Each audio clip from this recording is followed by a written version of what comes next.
no rīta, visu padarījām pie lopiem. Viņš aizgāja uz darbu aizbraukt uz ceļa, mašina viņu visu ņem. Un es atkal pa to laiku domāju pakraušu malku. Bet tad domāju, iešu aiztaisīšu šīberi, lai siltumu, lai būtumu. Tiek aiz tās durvis koļedaru pirmās aptaisīja, tajā istabā žvorts, pilnīgi liekas, ka tur motori kaut kādi zina.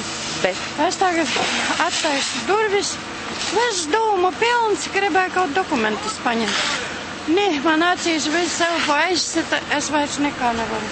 Tā koļedorā te bija tās tapetes, kā atvests no veikala tā uzlikt. Domāju, kaut tās tapetes, ne tā vairāk. Viņa dokumenti, i mani. Visi sadeg. Viss sadeg, visi grēbis, kas mugurā tas nav nekā vairāk. Visi papīru. Ap cikiem tas bija no rīta? Nu, cik varēja būt kādi 9 cauri bišķiņ, varbūt ap to laiku. Un kāds tad jūsuprāt ir tas cēlonis, kāpēc? Mums vakar vilka jaunos vadus. Nu, Rīgā es nopirku 62 metri kaut kur bija. Un znota meitā braukus bija pa brīvdienām, un znota saka, nu vajag mainīt. Tie vecie zina, ar kur ar tam drēbi atvītie.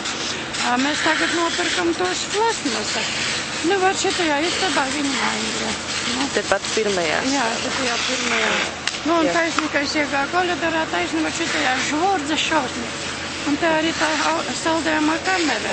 Varbūt no tās. A kas tad jums elektriķis mainīja kāds? Nu, nē, znots, viņš ir mehāniks. Jā. Nu jā, jo naudas jau arī nav. Nu, tagad paņemt, kur tu paņems, cik daudz naudas samaksāt. Nu, domāju, savi atmainīt.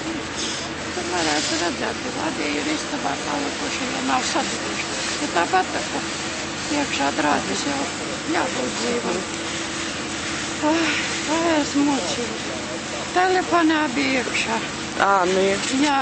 Un tuvākie kaimiņi, kur jums ir tepat? Kaimiņi, nu, viņš ir vēl, nu, cik te var būt? Kilometrs vai vairāk. Es pat aizno pa grāvi, reku visas Latvijas. Līdz ceļiem visas Latvijas. Un te pie viņiem aizskrēja, nu, knāpi piegāju. Atsēdos uz tīrumu. Saucu kaimiņu, lai iet pie manis. Es saku, kaimiņu pīļais, ātrāk zvaniet. Nu, ugunsdzēsājiem saka, tak māja. Nu, pat un tad viņi šāds pazvanīja stīla uz ugunsdzēsējiem. Es nevarēju, es neskaišu paliku dzīvi šādsums. Vakar viss tik priecīgi bija, vai kašņēm. Ko tagad iesāk, tas nezinu. Kur tas nots tagad ir? Viņš Rīgā, viņš strādā.